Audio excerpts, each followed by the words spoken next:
normalement, lorsqu'on fait un paiement, on peut le faire de façon gratuite ou payante, hein. Lorsqu'on fait un paiement, il nous est demandé, ici si on met produit numérique, d'aller donner une ressource.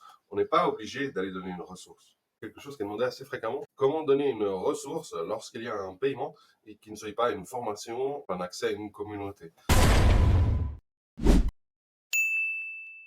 Ici, par exemple, un e-book. Il y aura plusieurs méthodes pour voir en fait comment donner une ressource. Donc, ça va être intéressant, je pense. Ça paraît logique d'aller mettre une ressource, mais ce n'est pas forcément nécessaire. Déjà, on peut le faire sur la page de paiement. On peut le voir ici. Donc ici, on pourrait mettre la ressource. La personne clique, elle accède à la ressource. OK, ça c'est une chose. Ça c'est quand la personne paye. On peut le faire de la même façon lorsque la personne passe simplement sur une page de capture. On le met là aussi en page de merci. On va voir comment mettre cette ressource dans ce bouton. Mais aussi, on peut le faire, et ça je recommande de faire les deux, via une règle d'automatisation.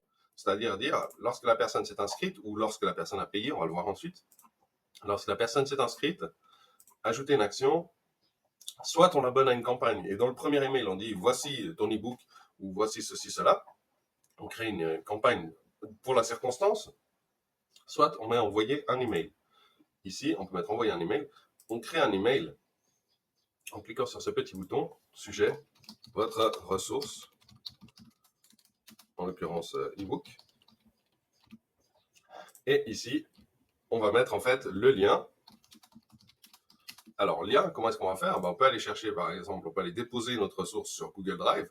Et si on disait que, par exemple, cette ressource serait, je ne sais pas moi, ce Google Doc, alors on mettrait partager. Ici, on clique sur partager. Là, c'est pour Drive, hein. Ailleurs, ce sera peut-être autrement. On choisit que ce sont tous les utilisateurs qui peuvent utiliser le lien. On choisit en tant que lecteur ou autre, si on décide autre chose. Il faut savoir que si on met éditeur, les gens vont pouvoir l'éditer, mais ils vont éditer la version originale, ce qui veut dire la version que tout le monde a. Alors, c'est peut-être pas le but. Si on souhaite qu'ils souhaitent pouvoir l'éditer après, on peut leur dire, par exemple,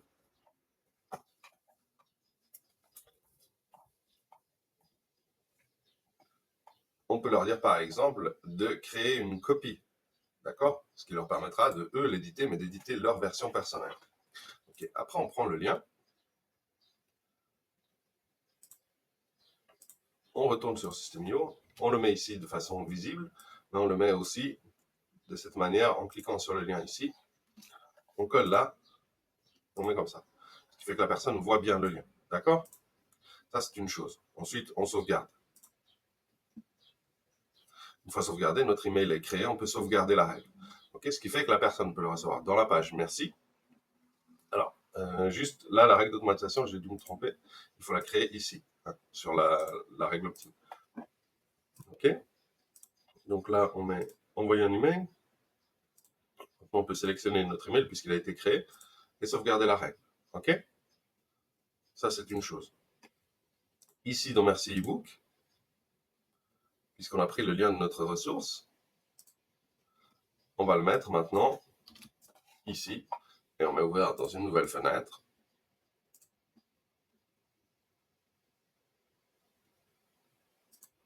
Et ici, on peut voir que ça donne accès à la ressource à la personne. OK? Même chose si on prenait cette URL en navigation privée. Donc, une personne qui aurait simplement accès à cette URL, hein, soit après inscription, soit après paiement, va la faire et va pouvoir accéder à la ressource qu'on souhaite lui donner. Ce qui veut dire que par la suite, on peut aussi changer, si on le souhaite, cette ressource. Juste un dernier conseil, et ça, c'est le petit tips de la fin. Beaucoup de gens ici, par défaut, vont dire « Ah, je vais l'appeler merci ». OK? Et du coup, n'importe qui va sur un nom de domaine au hasard pourrait potentiellement essayer de taper des mots très simples comme merci, paiement, etc. et tomber sur des URL telles que celle-ci ou celle-ci, accéder aux ressources. Donc, je conseille plutôt d'aller mettre quelque chose d'assez invraisemblable. De toute façon, la personne ne va pas trop y prêter attention une fois qu'elle a payé.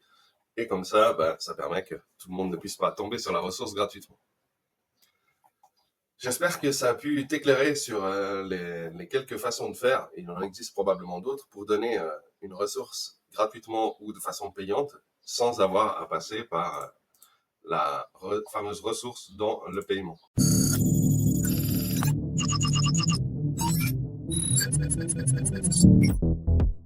Les tutoriels que tu découvres ici sont destinés à t'aider sur System.io, mais sache qu'un tutoriel ne pourra jamais répondre à toutes tes questions. C'est normal parce que sinon ce serait des tutoriels sans fin et encore, il manquerait quelques réponses à tout ça. Sache que tu peux profiter gratuitement de coaching offert et privé en optant pour System.io via mon lien. Donc simplement, tu peux prendre un rendez-vous de 30 minutes avec moi, on fait l'inscription et derrière tu profites de coaching privé. Si tu as déjà un abonnement System.io, aucun souci, on peut aussi faire un changement. Simplement contacte-moi, prends un rendez-vous de 30 minutes et du coup, comme ça, tu pourras profiter de tout mon savoir-faire sur ton projet personnel. S'il te plaît, profite d'ajouter un like si la vidéo te plaît et de t'abonner si tu veux voir mes prochaines vidéos. En tout cas, ça fait plaisir pour le soutien. Merci à toi.